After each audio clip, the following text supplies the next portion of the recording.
Olá pessoal, bem-vindos a mais um episódio do Oncologia Sem Fronteiras. Hoje a gente vai conversar sobre biotecnologia na oncologia. E a gente tem a alegria grande aqui de estar conosco a Luciana Silva, que é uma bióloga, doutora em biologia celular.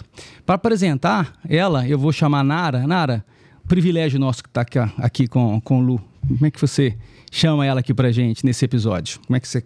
Então, a Lu é minha parceira, né? Antes de qualquer coisa, a Lu é minha parceira. A Lu é bióloga, mestrado e doutorado pelo UFMG, é responsável pelo laboratório da FUNED de Biologia Celular, é minha sócia na startup e a Lu tem uma experiência em pesquisa clínica como ninguém, né? Desde o laboratório até o leito do paciente, que ela faz mais pesquisa relacionada à oncologia, né, Lu? Sim, sim. Lu, me fala aí sobre pesquisa clínica. Como é que você começou? Assim, que insight que te deu para você começar na pesquisa? Primeiro, quero agradecer o convite de vocês para estar aqui, né? Falar sobre ciência, biotecnologia e oncologia. Então, assim, eu comecei a trabalhar com pesquisa. Na verdade, o meu primeiro start para estar aqui é porque eu sou apaixonada pela célula. A célula é tudo que eu sempre persegui para estudar, que eu queria entender. E quando eu pensava na célula, eu sempre pensei que a célula... eu pensava no câncer. Porque o câncer é a célula que desorganiza completamente, né? Então, como é que aquela unidade tão perfeita desorganizava? E quando eu comecei a me formei em biologia, fui fazer mestrado, doutorado, eu comecei a pensar que eu queria trabalhar mais com isso, sabe? Eu queria entender por que os tumores se formavam, por que eles não respondiam bem às terapias e como a gente podia propor novos tratamentos, né, oncológicos, visto que quando eu comecei a trabalhar com câncer, as opções, as alternativas terapêuticas eram muito menores que hoje em dia existem, né? E as perspectivas hoje são muito maiores. Então, o meu start foi começar pela célula mesmo, que é a unidade principal, né, que desorganiza no câncer. E daí, começar a estudar célula e partir para a biotecnologia. Esse passo aí foi um passo grande, né? Sim, porque o que é legal, assim, essa transição da pesquisa básica para a pesquisa aplicada, ela é muito importante. É óbvio que nem todo mundo vai fazer as duas, né? Tem gente que vai fazer uma muito bem feita, outros vão trabalhar só na parte aplicada. Eu faço essa junção das duas áreas, né? Porque eu acho que uma gera informação para completar a outra. E a biotecnologia, ela é isso, né? É permitir que a gente utilize seres vivos, células, partes deles, para desenvolvimento de processos, né? Serviços e produtos terapêuticos. E eu sempre fiquei pensando muito nisso. Eu queria dar essa contribuição à sociedade. Eu queria estudar, mas eu queria saber como é que o meu estudo, tudo que eu estou aprendendo, tudo que eu estou entendendo desses tumores, como é que eu coloco isso para as pessoas se beneficiar? Até porque câncer ainda hoje é uma doença muito sofrida para as pessoas, né? As pessoas sofrem muito, a gente melhorou muito as terapias, é óbvio, a expectativa de vida, né? A qualidade de vida, sobrevida melhorou, mas a gente ainda tem tumores muito agressivos ainda que não tem possibilidades terapêuticas. Então, a gente tem que fazer isso, né? Lu, quando a gente fala assim, pesquisa básica, explica um pouquinho mais para a gente o que você está querendo dizer para o nosso público e essa diferença entre pesquisa básica e essa aplicação da pesquisa, desse achado no dia a dia. E importante também, quanto tempo que isso leva? É muito longo? Hoje em dia, você vê aqui pesquisa básica, quando que isso chega lá na ponta? Essa pergunta é bacana. Até filosófica. Assim, a pesquisa básica é geração de conhecimento. É quando você faz as perguntas fundamentais. Como, por quê, aonde. Você quer entender como um determinado assunto funciona. Como é que qualquer evento na natureza, no meio ambiente, numa célula, por que aquilo aconteceu? Como que ele aconteceu?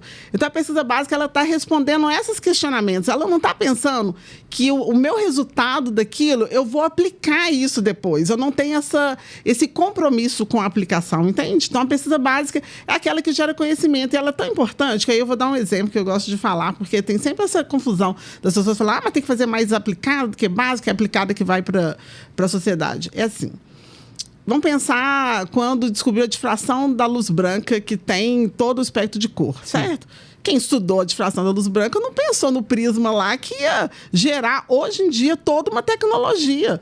Porque hoje, por exemplo, na saúde, né, na minha área de biologia celular, genética, várias tecnologias que eu utilizo para estudar comportamento de genes, das células e tudo, eu utilizo cores.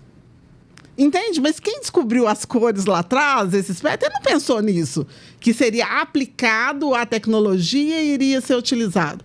A gente hoje em dia usa a tecnologia de PCR.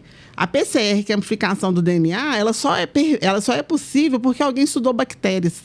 Alguém estudou uma bactéria num monte e que estava lá, viu que tinha, em altas temperaturas, tinha uma enzima que fazia a transcrição do gene. Entende? Mas a pessoa não pensou na aplicação, ela só queria gerar o conhecimento. Entendi. A pesquisa básica faz, então, a base firme, digamos assim. Isso, exatamente. Né? Solidifica esse entendimento para que a gente, no futuro, novos conhecimentos sejam geridos a partir desse conhecimento básico que você faz hoje, não é isso? Isso, exatamente. Eu costumo falar que o que a gente faz é pavimentar. Isso, boa palavra. Eu trabalho hoje com quem pavimentou meu presente. Eu faço para pavimentar o futuro de alguém. Boa. Entende? A minha definição é essa, entende? Então, assim, é assim que a gente trabalha, sabe? Tá, isso é pesquisa básica, né? Isso é pesquisa básica. E você faz o link, você com esse contexto de biotecnologia, de translacional, é o link que você faz entre o que você estuda de pesquisa básica para a aplicação desse conhecimento lá na ponta? É assim? Isso. Então, eu vou dar um exemplo, para poder ficar de uma das pesquisas que é a mais de ponta que eu tenho no laboratório hoje em dia. Há 8 anos atrás, que inclusive é uma das vias que a gente estudou, porque é objeto que foi começado no estudo com câncer de epitelial de ovário, a gente viu lá atrás que tinha um gene muito alterado nos pacientes com câncer de ovário metastático. Ok. Muito alterado. E ele dava relevância clínica significativa, mas era um estudo de geração de conhecimento. Ok. Certo? E eu fiquei com esse gene na cabeça muito tempo, assim, porque a gente sabia que ele estava alterado e depois eu pensei assim, mas eu sei que ele está alterado, mas a gente precisa saber se eu inibi-lo, se eu vou reverter ou melhorar o quadro da paciente que está com esse quadro metastático. Então, eu comecei a pensar que eu queria fazer o quê? Um anticorpo, aí começa a aplicação. Eu queria fazer um anticorpo monoclonal anti essa proteína. Para bloquear essa proteína. Para bloquear a proteína. E aí, olha como que vai o caminho da ciência. Aí eu falei, nós vamos fazer um anticorpo monoclonal, que aí eu já começo a dar aplicação. Que eu falei assim, olha, eu posso ter um produto terapêutico. E aí, quando a minha aluna de mestrado começou a estudar esse gene, o que é a primeira opção que a gente tem que fazer? Para eu fazer um anticorpo monoclonal, eu tenho que ter uma quantidade grande dessa proteína em laboratório. Então, tem uma tecnologia chamada tecnologia do DNA recombinante. Certo. Então, eu pego a sequência do gene, né, sequência codificante, coloco num plasmid de bactéria, tá vendo a tecnologia? Insiro isso dentro de uma célula para essa célula produzir essa proteína para mim. Só que quando a gente estava estudando, na hora que essa célula estava produzindo a proteína para mim, a célula mudou as características dela toda, fenotipicamente. Eu falei, opa, tem mais coisa aí. Não basta eu bloquear. Eu estou vendo uma questão biológica desse gene ali, a produção dessa proteína, ela altera o fenótipo. E a gente foi estudar e realmente estava alterando o fenótipo da célula. Essa proteína participa de um fenômeno chamado transição epitélio-mesenquimal, que é muito importante, né, nos casos, na questão oncológica. A gente foi ver que estava alterando a citocina, tudo favorecia. E aí eu falei, então agora nós vamos fazer um anticorpo. Só que eu falei, não basta só fazer um anticorpo. E a gente vai estudando qual que é a melhor forma de trabalhar esse anticorpo, a bloquear, porque eu tenho que bloquear e ainda bloquear outras vias, né? A gente vai fazer uma coisa chamada ADCs, que é anticorpos conjugados a drogas, né? Então, a gente vai fazer um anticorpo anti essa proteína, vamos fazer um estudo de docking molecular, ligar um quimioterápico para entregar. Puxa vida, mas isso aí é o que há de mais novo em oncologia, são esses complexos, né? Sim. De ADCs. E vocês já estão implementando isso aqui. Não, a gente está começando, né? Minha aluna passou no doutorado agora na bioinformática. Fantástico isso, hein, Nara? Muito legal, né? A gente está falando de proteína. Proteína tem uma importância fundamental assim, na oncologia, né? Para resistência à droga, que assim, a gente não sabe o que fazer com a célula resistente à droga, justamente como é que eu vou encontrar essa proteína que muda aí a resistência, né, Lu? Então a gente precisa não só entender que a gente tem a droga, mas entender também que a gente pode criar resistência, e através dessa resistência criada, você tem que induzir a outra droga. Isso a gente já fez. Eu lembro que eu pegava doxorubicina que sobrava, né, Lu?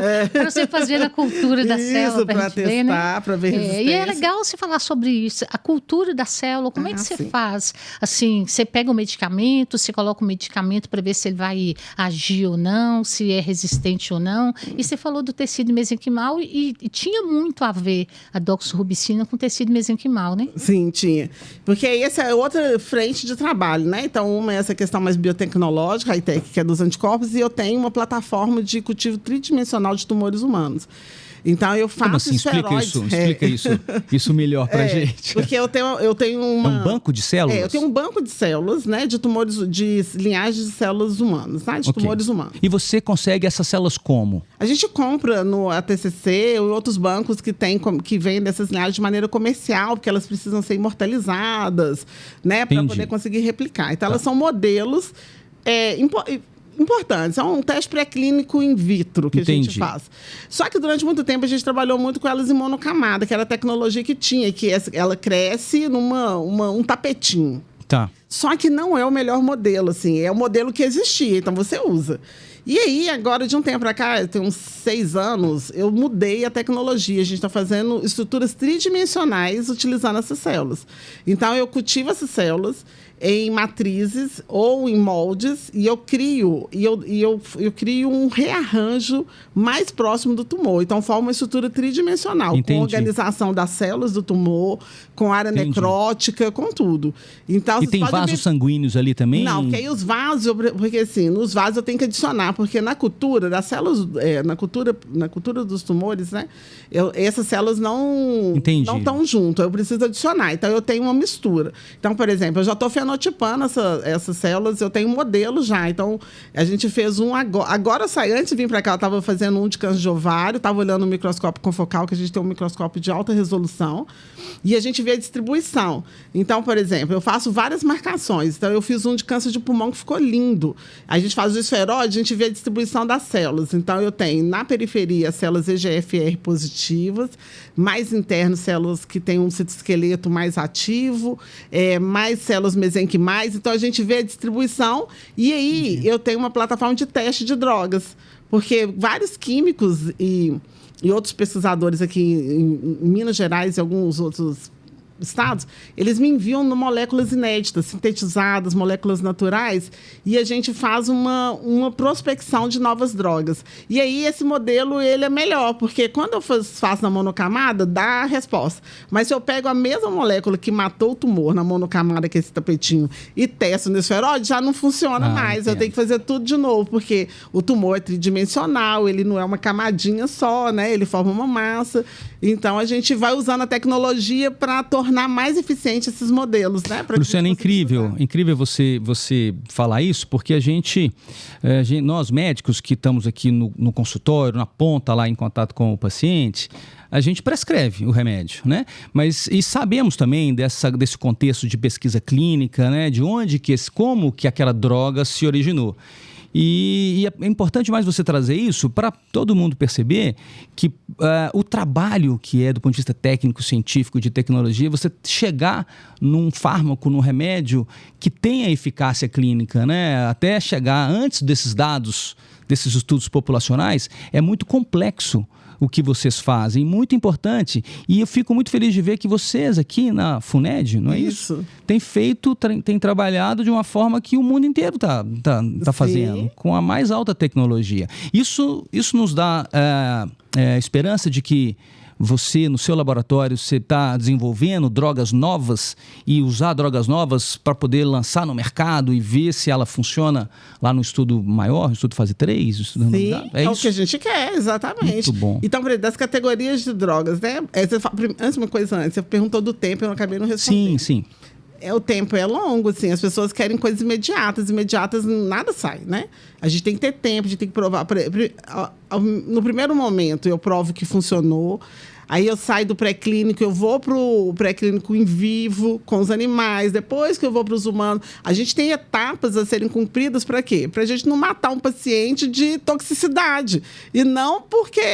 Imagina, você dá uma droga que não foi avaliada devidamente. Então, isso leva tempo, né? Para dar segurança. E investimento, né? Se eu tiver mais investimento, as etapas são mais curtas. Com menos investimento, as etapas elas são mais largas, né? E, assim, a gente tem uma classe de moléculas que a gente testa. Por exemplo, eu testo desde venenos animais, venenos de plantas, lectinas, classes de várias moléculas, chalconas, personínicos, heterociclos, um tanto que a gente testa.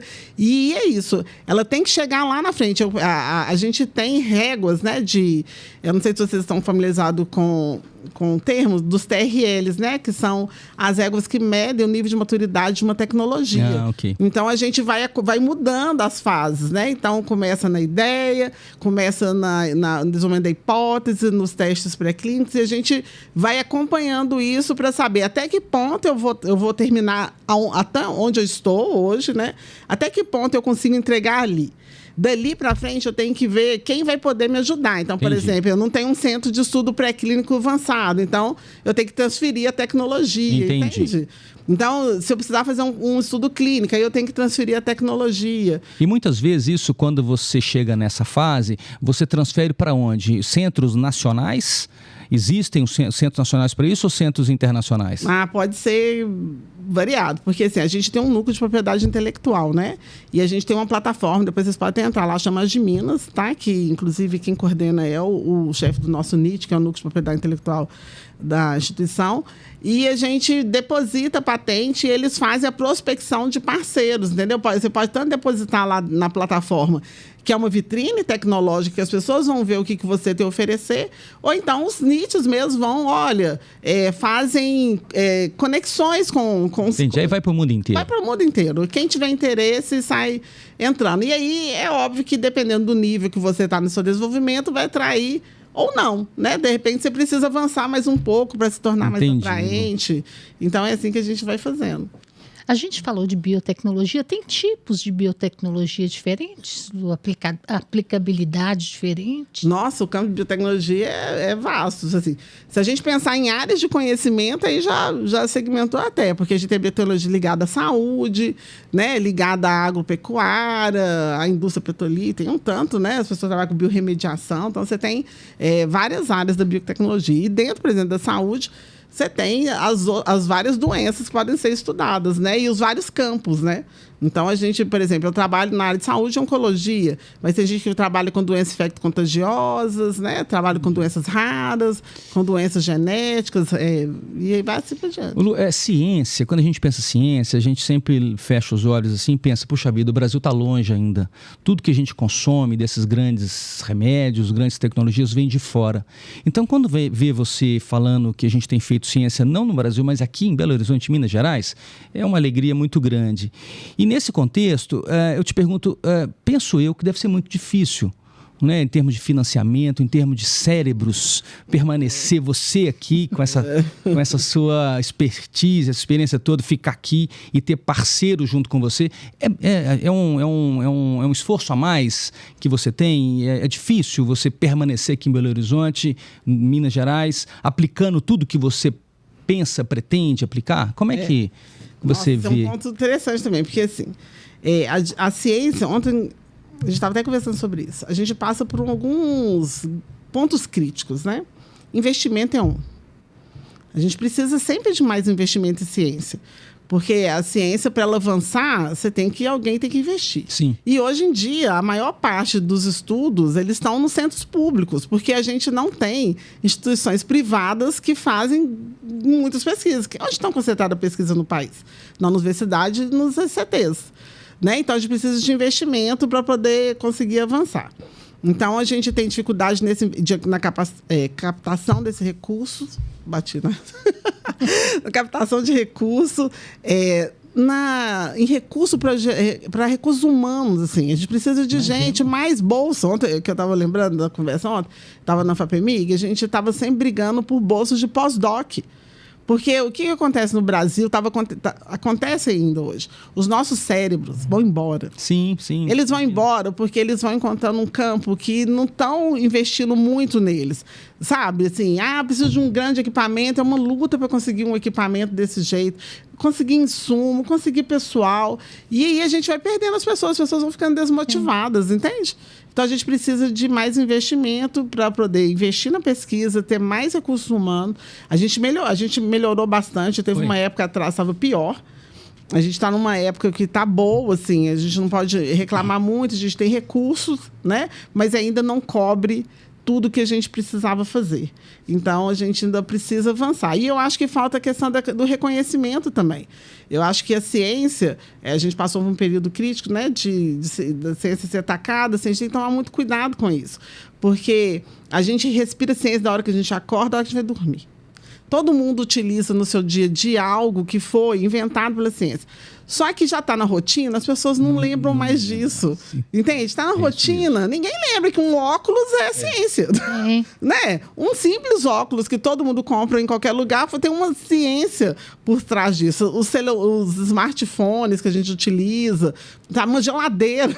Tudo tem ciência. E as pessoas esquecem disso, sabe? Porque ficam criticando. Entrou dentro da rotina, né? E acha que ali é uma coisa banal. Mas alguém teve que fazer uma ciência básica para poder chegar na aplicabilidade. Isso. E ciência que está dentro da área de educação, ela não é gasto, é investimento. Boa. Era investimento. A gente teve um encontro com o embaixador da União Europeia, ele falando da crise que a Europa está passando por não ter pesquisadores formados. Eles estão atrás de pesquisadores em outros lugares no mundo para compor, porque eles deixaram um tempo de investir. E agora perceberam que se eles não tiverem pesquisadores lá nas diversas áreas, a União Europeia não vai crescer. Entendeu? Porque quem vai resolver os problemas da humanidade? Ô Lu, e aí esse produto está pronto. E eu tenho que empreender. Qual que é esse próximo passo, que é o empreendedorismo, que eu sei que você faz essa parte como ninguém. Como é que é empreender em produto igual a DC que você está criando aí? Pois é. Empreender, eu tô rindo, né? Porque a gente sabe da nossa caminhada, né? Que é a outra dificuldade nesse país. Porque, assim, fazer ciência é um capítulo. Empreender é outro capítulo. E aí, cientista, empreender é uma zona, se eu posso falar isso. Porque a linguagem é muito diferente. Vocês não foram treinados para isso, né? Não. E é uma das coisas que eu reclamo muito quando eu falo assim. Porque na academia deveria ter disciplinas de empreendedorismo, ou então algumas questões, sabe, relacionadas, porque eu sempre pensei, porque é a mesma história que eu sempre gostei de célula, eu tinha um pezinho no empreendedorismo que eu falava assim, eu queria pensar no desenvolvimento de alguma coisa de um negócio, mas nunca soube como é que é. E eu sou aquela nerd de carteirinha. Por exemplo, a gente começou a empreender, quando a gente montou uma Coteg que tinha que apresentar, primeiro a gente foi aprender a linguagem de negócio. Não sei a linguagem de negócio, como é que funciona isso? Como é que faz um EVT-CIAS? Como é que é negócio, fazer um pitch? A gente não sabia nada. Toda vez que eu ia para um evento de aceleração, eu queria falar da via de sinalização dos genes. Ninguém queria saber nada disso. Eles queriam saber em quanto tempo que o produto está no mercado, qual que era o retorno. O retorno, venture capital, não sei o que. Eu ficava assim, o que é isso? E a gente não sabe, a gente tem que aprender. Ou então, os centros de pesquisa, eles têm que ter equipes muito bem. Eu acho que é o melhor, sabe? Porque não precisa tirar o pesquisador da função que ele faz muito bem feita. Às vezes, você precisa de alguém que tem essa característica, uma equipe que consiga desenvolver isso. Essa ideia das startups é boa porque dá essa oportunidade de formar, porque acaba que o que muitos pesquisadores ganharam com esse fenômeno das startups foi outro tipo de conhecimento. Mas você teve que sair do que você faz normalmente para aprender outra linguagem. Pois é, isso aí é muito ruim, porque você é muito boa naquilo que você faz, né? Aí, de repente, você deixa de fazer a sua maior expertise e passa para um outro campo que você não foi treinada para isso. Então, essa ideia da gente, no centro, ter esses profissionais multidisciplinares, hoje em dia a gente fala isso demais, né? Nas nossas discussões clínicas, a gente tem o oncologista, o radioterapeuta, o cirurgião, cada um com sua expertise e consegue depois traçar o melhor plano terapêutico para aquela paciente, por exemplo. Sim. Tá? E a mesma coisa, você sabe aquilo ali, agora tem que ter alguém, né? Devia os centros, né? O FUNED, tem que ter alguém, FMG, que consiga colocar alguém de mercado. De pegar aquele produto seu e sair batendo a portinha e saber como é que fala. Isso seria muito importante para poder levar a sua pesquisa para mais gente conhecer. A gente tem uma cultura no Brasil que a pesquisa não gera produto. Às vezes você faz a pesquisa, como a Lu falou, a pesquisa básica, você não tem essa visão do que vai transformar depois. E a gente, às vezes, precisa trazer isso para o início, para a gente já ter essa visão, né, Luciana? Porque, senão, a gente acaba... não morre ali na pesquisa básica, não vai para frente. Sim. E o que eu tenho visto, principalmente das pesquisas do UFMG, quando você faz sanduíche e você vai lá para fora, você não volta. Ou sua ideia fica. O que é, Nara? O que é sanduíche? O sanduíche é quando um pesquisador, um estudante, né, ou de iniciação científica, mestrado, doutorado, ele faz uma parte do seu estudo fora do país em outro laboratório. Então, ele pode fazer um intercâmbio de 3 meses, 6 meses, 1 ano, fazer lá e ele volta. E ele deve voltar. Quando ele recebe bolsa daqui, ele tem que voltar, porque ele tem que ficar aqui pelo mesmo tempo. Mas por que muitos evadem? Mas a ideia, né, Lu, pode ficar... A ideia pode ficar lá, né? Pode ficar lá, exatamente. E acontece, né? E o pior que acontece é porque depois esses alunos bem formados, eles voltam para o país e a gente não tem absorção deles. Onde que a gente absorve esses grandes alunos? Porque aí agora, né, a FAPEMIG falou ontem que vai liberar bolsas de pós-doc, vai ser ótimo, vai ter um edital, então a gente tem chance de atrair mais, mas a gente tem que fixar esses talentos aqui. Exato. Mas a gente tem que fixar os talentos aqui como? Com estrutura. Por que adianta eu trazer um talento e não dá para ele, no mínimo, a capacidade de operar? Ele não fica. Ele não fica. Porque o que acontece? Eles ficam lá fora, porque às vezes até o acesso à estrutura para eles é muito mais fácil. Melhor também, muito melhor. Eles conseguem ter material, conseguem ter tudo, conseguem desenvolver, por exemplo. A gente tem uma questão fiscal, que é outro papo aqui, que é muito difícil. Por exemplo, todos os insumos que eu compro... para o laboratório, primeiro que a gente tem a taxa cambial, que é absurda, né? Mas aí é outra questão. E a gente tem a questão fiscal, que demora. Um produto importado demora às vezes 3 meses para chegar. Sabe? E aí é ruim, porque isso é um delay, né? Um atraso. Assim, a gente tem que facilitar também esses trâmites, né? Assim, eu não sei como é que funciona essa parte... financeira, eu não sei como é que funciona, mas eu sei que tem esses entraves, sabe? É muito difícil mesmo você fazer pesquisa básica, você ser empresário, você ser um empresário, né, e um profissional liberal. A gente tem que vencer um leão todos os dias, né? A gente, Nara e eu, no contexto da Nova ANEEL, da Oncologia Sem Fronteiras, a gente tem estudado muito inteligência artificial. Você aplica isso, algumas ferramentas de inteligência artificial no seu dia a dia?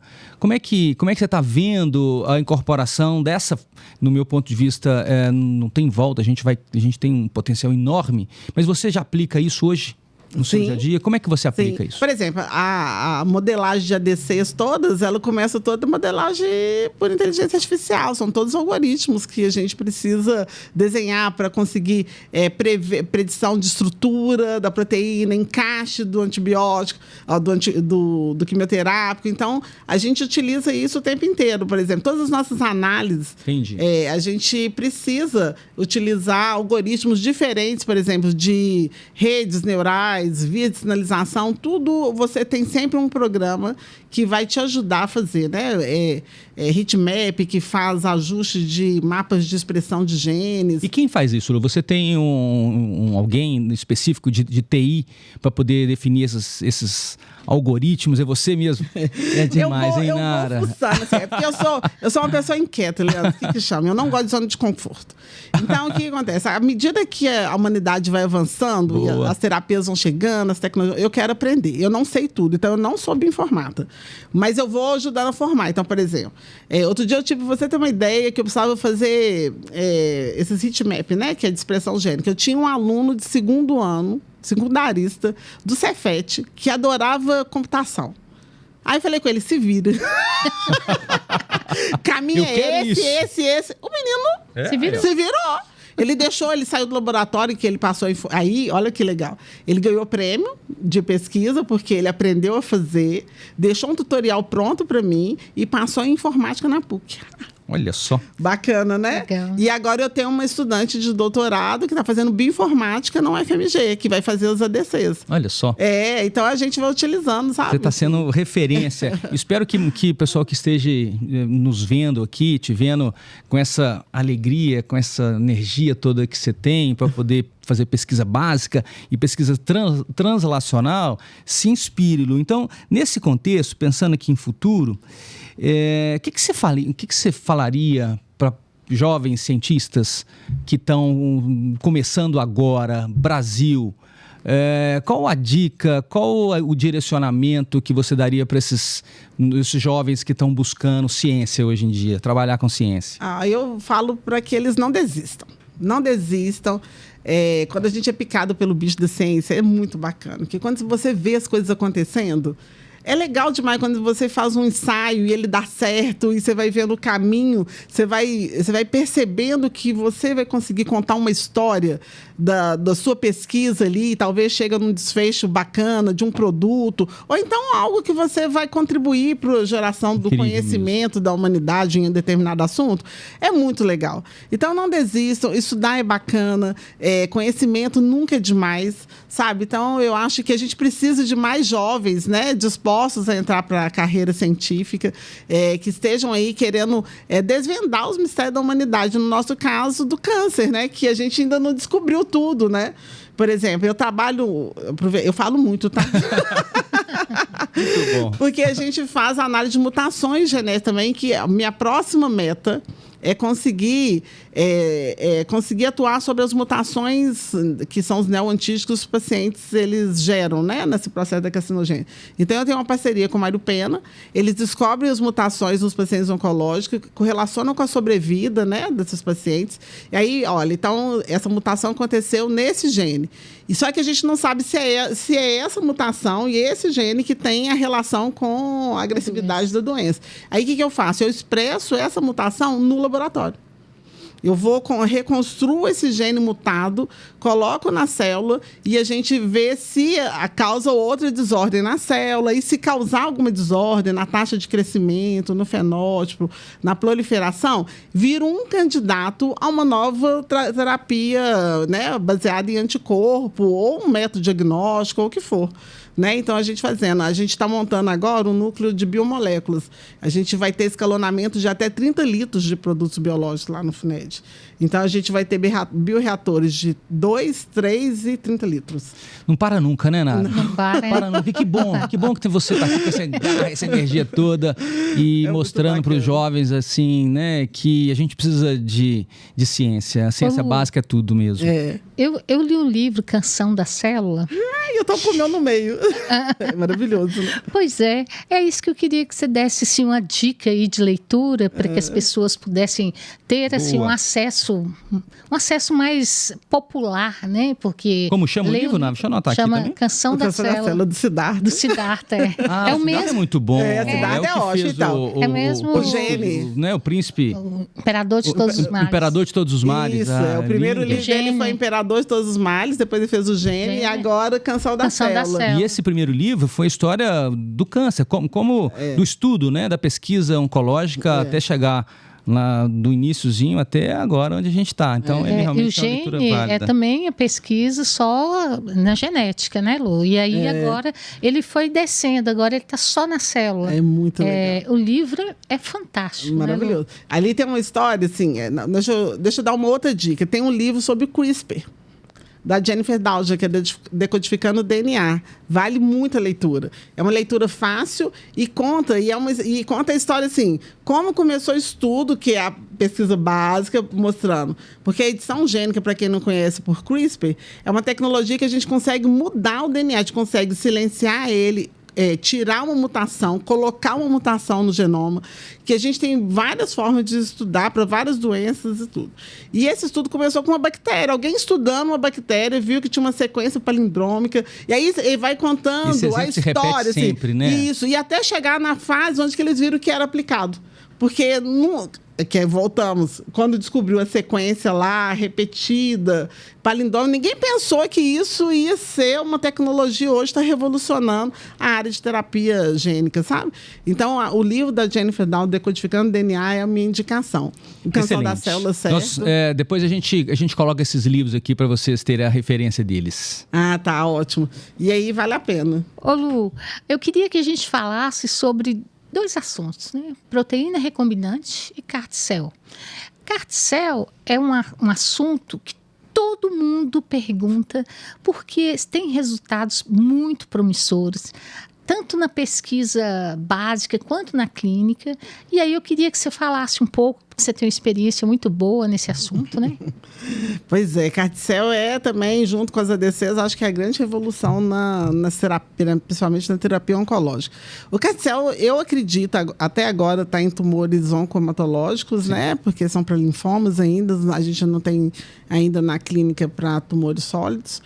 Mas o CART-cell veio para revolucionar, porque os ensaios que surgiram até agora, os tratamentos, eles realmente fizeram os pacientes entrarem em remissão. Explica Lu, pra gente o que é CART-cell, para o pessoal entender. O CART-cell é uma terapia que funciona o seguinte, o paciente oncológico, ele tem, extrai-se o tumor dele, pega um antígeno, assim, de maneira geral.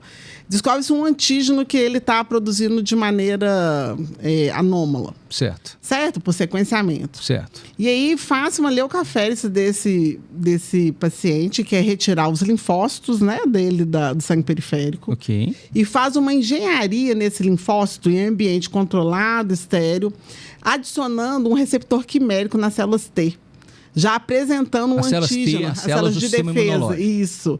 Aí você já faz, ele chama CART-cell porque é chimeric antígeno receptor das células T, que aí coloca já constrói o linfócito já apresentando, força, a definição força o linfócito a apresentar esse antígeno. Isso o linfócito que foi retirado do paciente e está fora dele, está sendo preparado lá fora. Pegou o paciente, tirou, fez a leucaférese, tirou o linfócito, e aí você já sabe, você já identificou o antígeno que é importante, né? Para combater o tumor. Ou dele, ou então já na literatura que está falando que para aquela doença funciona, você já faz a engenharia nesse linfócito em ambiente laboratorial, estéreo, sala limpa e tudo, e reperfunde isso no paciente novo. Incrível. E aí, o que acontece? A ideia era, se eu já coloco o linfócito apresentando um antígeno quimérico, aí hoje já tem várias formas de fazer esse antígeno quimérico, já coloca outras sequências, a expansão clonal do linfócito T, ela é muito maior.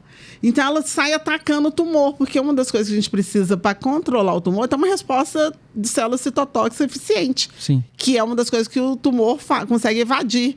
Ele impede essa resposta de célula T citotóxica. Ela inibe o sistema imunológico. Ela inibe o sistema imunológico. Aí você coloca um tanto de linfócito já pronto para a guerra. Entendi, fantástico. Entendeu? Você coloca um tanto de linfócito pronto para a guerra, que são linfócitos engenheirados, né? Então, é uma engenharia genética pesada ali. Você tem que adicionar... Aí é a tecnologia do DNA recombinante. Você coloca a sequência dos genes com vetores lentivírus que eles usam para poder fazer a expressão das proteínas e coloca. E é uma tecnologia muito cara. Muito cara. A última vez que me falaram era 2 milhões por paciente. Entendi. Então, a gente tem que começar a conversar sobre isso. Sabe por quê? Porque à medida que for provando cada vez mais que é a tecnologia que vai resolver, Sim, a gente pode ter um colapso do sistema de saúde. Mas a tendência também é baratear isso. Mas hoje, você bem disse, hoje é uma tecnologia a gente tem evidência de que funciona em estudo, em tumores hematológicos. Em linfoma, exatamente. Mas já existe no mundo inteiro estudos para todos os tipos de tumores. Tá. E é uma das coisas que a gente, por exemplo, pensando eu com meu sonho delirante de pesquisadora que sonha, pensa o futuro, é uma tecnologia que eu gostaria de chegar a algum momento fazer para algum dos antígenos, alguma forma. Mas a gente tem que ver, porque tem que criar estruturas, né, para isso.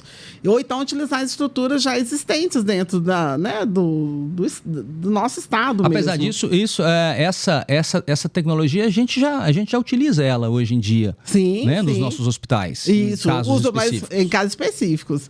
Mas aí a gente compra ela, por isso ela é tão cara. Entendi o que você falou. Então a gente compra ela, e entendeu? a ideia sua, o sonho seu é que a gente consiga fornecer. Boa, entendi. A gente tem que conseguir fornecer. Sabe por quê? Trabalhando com câncer, assim, sem ser piegas, mas sendo. Eu não sou médica, eu sei que vocês trabalham na linha de fronteira junto com o paciente, então acho que ver isso mais de perto. Mas eu, enquanto pesquisador, sociedade, tendo parentes, amigos sofrendo de câncer, e sempre pensa como que a gente precisa dar oportunidade para que todo mundo tenha acesso às tecnologias de ponta, porque senão a gente também fica muito desigual, assim, de pensar que nem todo mundo conseguiu acesso a uma coisa que pode salvar uma vida, sabe? Eu fico pensando nisso. Se eu estou salvando vida, eu quero que isso seja para mais pessoas. Que mais pessoas consigam ser beneficiadas. Eu entendo como é que funciona, é caro. Então, quem avança, né, vai fazer, mas a gente precisa pensar nisso. Olha, pode ser uma coisa que eu não consigo fazer imediato, mas nós temos que começar a conversar sobre. Entendi. E uma forma de baratear é ter essa tecnologia aqui, né? Que você falou. É você, isso. A gente desenvolver. No seu laboratório, fazer e aplicar, né? E dar o subsídio para que seja aplicado o Carticel Nacional. Excelente. A Unesp de Botucatu já está fazendo isso, né? Isso é muito bacana. Eles já estão fazendo. Então, isso já é muito bacana. Já tem um centro. Eu já sei que o Hemocentro de Ribeirão Preto também já estão fazendo. Então, a gente tem que ir saindo. O centro tem que ir aumentando a possibilidade de que isso fique mais popular. Muito bom ver você falar assim, essa esperança toda, essa alegria. A esperança também é quando a gente vê que, na época do DNA celular, que foi, assim, gastou um tempo muito grande, muito dinheiro, e hoje a gente faz um painel, coisa baratinha. Então, assim, a gente, talvez a gente vai caminhar aí pro Carticel também daqui a uns 10 anos. Daqui a uns 10 anos que a gente ainda pega, fácil, né? Eu também acho, a esperança é essa. Lembrando que a gente sempre indica, desde que a gente tenha evidência científica que ela funciona para aqueles tumores, né? Eu falo isso para ninguém ficar achando que vou buscar o Carticel. Não. Hoje a gente não tem evidência científica para fazer Carticel em tumores sólidos, por exemplo. Tem vários estudos tentando mostrar, mas ainda hoje a evidência que a gente indica são os tumores hematológicos. Isso é muito importante, porque quando surge uma tecnologia nova, as pessoas acham que aquilo é para tudo, né? Um outro exemplo que a gente vê todos os dias é o PET scan. Assim, eu tenho que fazer o PET scan, você pede PET scan? Então, não é para todo mundo. Tem regras, né? Exatamente. Tratamento tem regras, tem que provar que aquilo ali faz bem, né? Porque senão... E indicação também, né? Indicação, sim. Então, tá bom. Olha, Lu, eu vou te falar, foi um prazer ter te recebido aqui, sabe? Sim, fantástico. Fantástico essa conversa. Assim, pesquisa no Brasil, a gente sabe que é muito difícil. Fazer pesquisa com perspectiva futura é muito mais difícil. Fazer pesquisa e empreender é quase impossível. E você consegue fazer isso tudo. Então, eu queria, assim, você é fantástico. Parabéns pela sua trajetória. Você, para chegar aqui, você passou por muitas pedras no caminho, mas conseguiu jogar tudo para cima e está aqui hoje. Tá? Parabéns. Muito obrigada. E muito obrigada por ter aceitado o convite de estar aqui conosco, né, Leandro? Lu, parabéns, tá? Eu acho que você inspira. Você, quando eu falei de jovens, é porque você inspira os jovens. Obrigada. Né? A ser cientista, a ver que apesar da dificuldade de ser cientista, vale a pena. Sim. Porque as perspectivas são infinitas. Né? O cientista pode identificar um fator hoje, um dado hoje, como você falou, vai ser a base de uma revolução daqui a alguns anos. Sim. E você mostra isso, né? Então, muito bom. Parabéns. Eu fico muito feliz de estar com essas duas mulheres maravilhosas aqui, Nara e Lu, aqui hoje nesse nosso podcast Oncologia Sem Fronteiras. Pessoal, então, obrigado por estar conosco e aguardo vocês no nosso próximo episódio do podcast Oncologia Sem Fronteiras.